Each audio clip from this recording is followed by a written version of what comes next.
कथायां प्रथमो अध्याय। चावल रखते जा थोड़ा सा, हर अध्याय खत्म होगा ना तो चावल रख के जय बोलेंगे, तब यहाँ डालते जाना, है ना। ओम चालू कर दिया। ओम प्रथम अध्याय। ओ एकदा निमिषेरण्यम सोनकादाय प्रभुष्णाम सर्वेषु तम पौराणिकम खलु उपायम चिंतायामासु मिलित्वा मनुष्यो मन्योन्नतम निर्वाणार्थम कष्टानाम सुख सर्वधनांच। व्यास जी ने कहा, एक बार नौमिनारण्य नामक पुण्य स्थल में सौनकादि ऋषियों के महान पौराणिक श्री सूत जी ने अपनी जिज्ञासा प्रकट की। ऋषि मुनि समय समय पर इसी प्रकार की एकत्रित होकर मनुष्य मात्र के दुख निवारण और सुख संवर्धन के उपाय खोजा करते थे। ऋषियों ने पूछा, ऐसा कौन सा व्रत या तप है जिसे करने से सभी लोग वांछित फल पा सकते हैं? यह विषय हमें भली प्रकार समझाइए। सूत जी बोले, एक बार नारद जी ने भी भगवान विष्णु से ऐसा ही प्रश्न किया था। उस प्रश्न को मैं कहता हूँ, आप लोग ध्यानपूर्वक सुने। एक बार नारद जी लोक कल्याण की भावना से विविध लोकों में विचरण करते हुए मनुष्य लोक पहुँचे।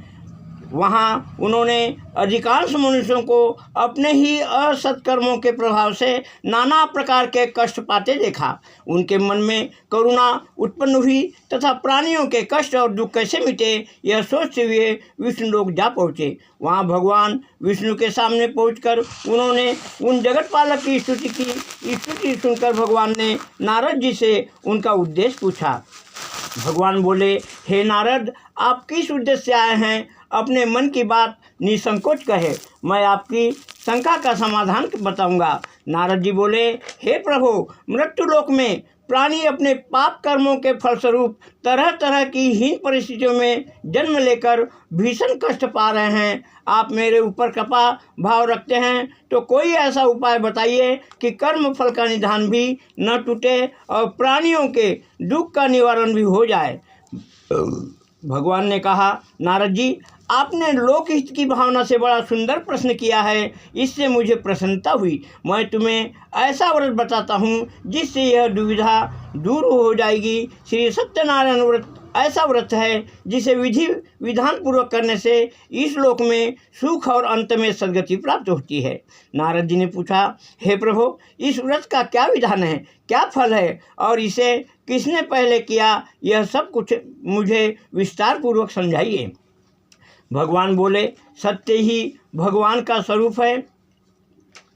ऐसा समझकर जो व्यक्ति सत्यव्रत अपनाता है और वह प्रभु की कृपा का लाभ अवश्य पाता है। न्यायकारी, समदर्शी और कर्म को प्रधानता देने वाले सत्य रूपी प्रभु सत्य साधना से प्रसन्न होते हैं और उनकी कृपा से साधकों को लौकिक सुख और परलौकिक शांति निश्चित रूप से प्राप्त होती है। हे नारद, मृत्यु लोक में लोग सत्य धर्म की उपेक्षा के कारण ही अत्यधिक कष्ट पा रहे हैं। वे यदि केवल शब्दों से नहीं, आचरण से ही सत्य धर्म के पालन के लिए तत्पर हो जाए तो निश्चित रूप से दुखों से छुटकारा पा सकते हैं। नारद जी पूछने लगे, सत्य धर्म का व्यवहारिक रूप स्वरूप क्या है? हे प्रभु, कृपा करके स्पष्ट कीजिए कि सत्यव्रत धारण करने वाला व्यक्ति संसार में किस प्रकार आचरण करे, यह समझाइए। भगवान बोले, हे नारद, सत्यव्रती को चाहिए कि वह सत्यव्रत का मर्म भली प्रकार से समझे और उसी के अनुसार आचरण करे।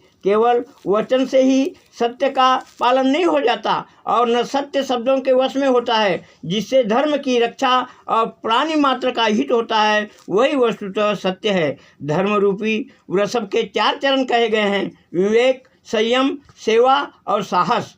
सत्य धारक को चाहिए कि इन श्रेष्ठ गुणों को सतत व्यवहार में लाता रहे और उन्हें क्रमशः अधिक सफल बनाता चले। उसे आत्मचिंतन, आत्मशोधन, आत्मनिर्माण और आत्मविकास के क्रम में कभी भी प्रकार की ढील नहीं आने देना चाहिए।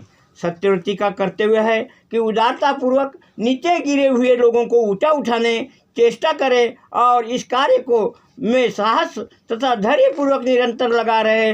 सत्यव्रत वाला प्रत्येक विषय को विवेक और न्याय की कसौटी पर कसता है और समुचित बात को ही स्वीकार करता है। ऐसा व्यक्ति अच्छी तरह जान लेता है कि सत्य रूपी भगवान सर्वत्र उपस्थित हैं और दयालु होते हुए भी निष्पक्षता और न्याय का पालन करते हैं। इसलिए सत्यव्रती का निश्चय होता है कि संसार में सदा उत्तम व्यवहार और शुभ कर्म करना ही भगवान की सच्ची पूजा है। वह इस समस्त जगत को भगवान का ही विराट रूप मानता है, इसलिए समस्त प्राणियों की सेवा हित चिंतन ही उसे भगवान की सच्ची भक्ति और अर्चना जान पड़ती है। ऐसा मनुष्य अपने सुख की भी चिंता नहीं करता, वरन समाज के सुख की अभिवृद्धि का ही सबसे पहले ध्यान रखता है। इस सेवा कार्य को समुचित रूप से संपन्न करने के लिए अपने शरीर और मन के आरोग्य को स्थिर रखने का पूरा ध्यान रखता है। आहार विहार की नियमितता तथा निरीक्षण द्वारा इंद्रियों को उपयुक्त कार्यों में लगाए रखता है, भटकने नहीं देता। सत्यवती को चिंता, निराशा, उद्वेग, भय आदि मनोविकार भ्रांति में नहीं डालते। दृढ़ता, संतुलन, दूरदर्शिता, निर्भयता, प्रसन्नता और उज्ज्वल भविष्य पर दृढ़ विश्वास सत्यवती को स्वाभाविक गुण होते हैं, जो दोषों को दूर रखकर व्यक्तित्व को श्रेष्ठ बनाते हैं। उनकी वाणी नम्रता, सज्जनता, सत्य, प्रेम से युक्त, मधुर और प्रिय लगने वाली होने के साथ दूसरों का हित साधन करने में ही समर्थ होती है। वह कर्तव्यों की तुलना में सुखों को तुच्छ मानता है और बड़े से बड़े प्रलोभन को भी उसे कर्तव्य से डिगा नहीं सकते। श्रम और न्यायपूर्वक उपार्जन, कृपणता तथा अपव्यय से दूर रहकर धन का उचित व्यय करना सत्यवती के लक्षण हैं। वह धन, ज्ञानादि विभूतियों को ईश्वर की पवित्र धरोहर मानता है और केवल उन्हें स्वार्थ में ही लगाए रहकर जनहित के लिए भी लगाता रहता है। ऐसा व्यक्ति अपने परिवार और समाज को उपवन मानकर कर्तव्यनिष्ठ माली की तरह उनका शोधन, पोषण और संवर्धन करता रहता है। उसे सबके हित में ही अपना ही हित दिखाई देता है तथा स्वयं को बुरा लगने वाला व्यवहार वह दूसरों के साथ नहीं करता। वह आलसी या प्रमादी नहीं होता, वरन सत्कार्य में श्रम करने को सदा तत्पर रहता है। एक क्षण भी व्यर्थ नहीं गवाता।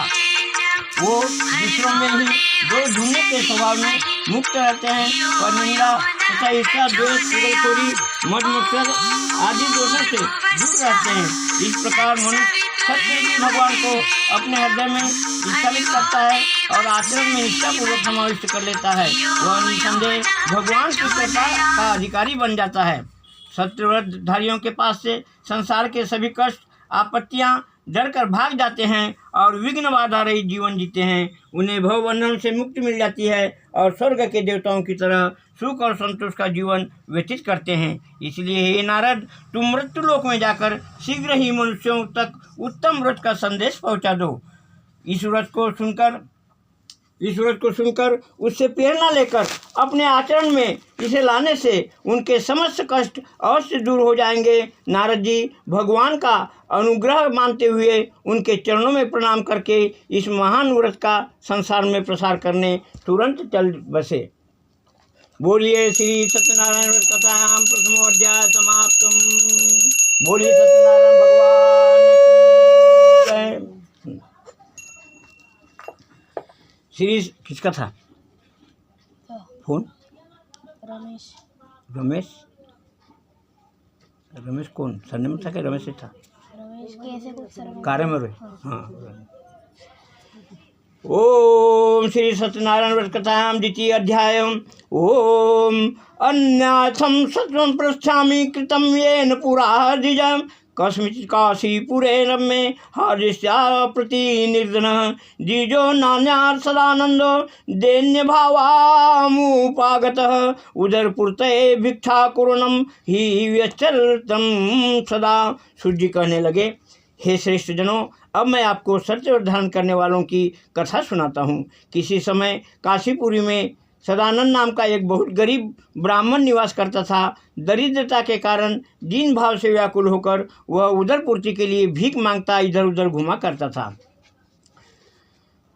लोक रक्षक भगवान जिज्ञासाओं को सही सद्विचार तथा सत्प्रेरणा द्वारा मार्गदर्शन देने के लिए स्वयं प्रकट होते हैं। वे सदानंद की सहायता के लिए सदा करुणा रूप होकर एक वृद्ध महाभाग के रूप में उदय हुए। उसके पास जाकर कहने लगे, हे विप्र, तुम इस प्रकार दुखित अवस्था में इधर उधर क्यों भटकते फिरते हो?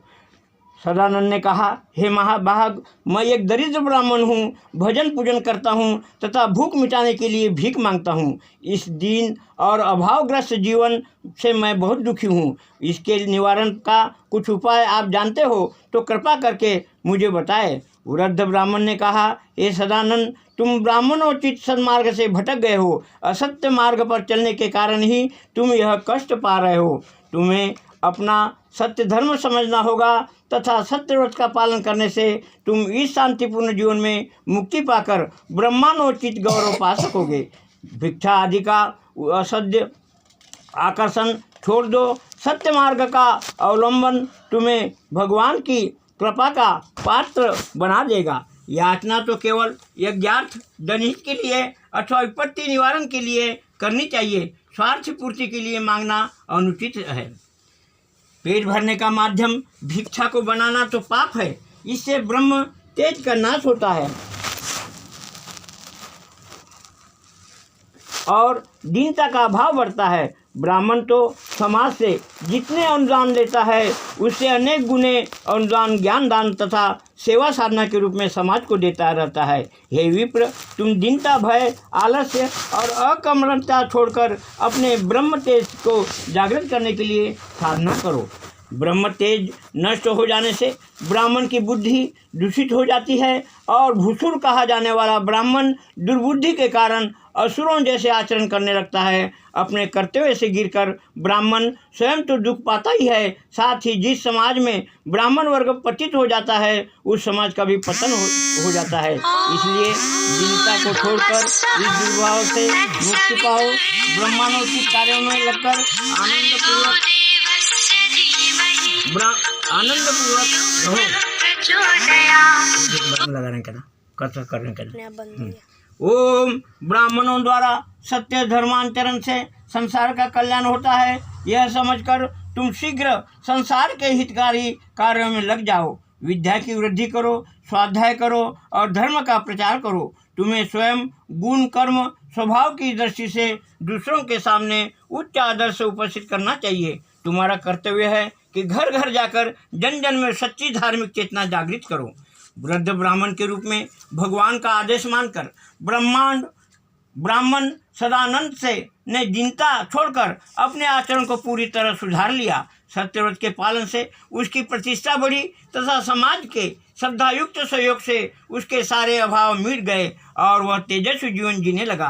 तब वह सत्य धर्म की महत्ता दर्शन के लिए धर्म का आयोजन भी करने लगा। सदानंद नियम पूर्वक रविवार, पूर्णिमा, अमावस्या अथवा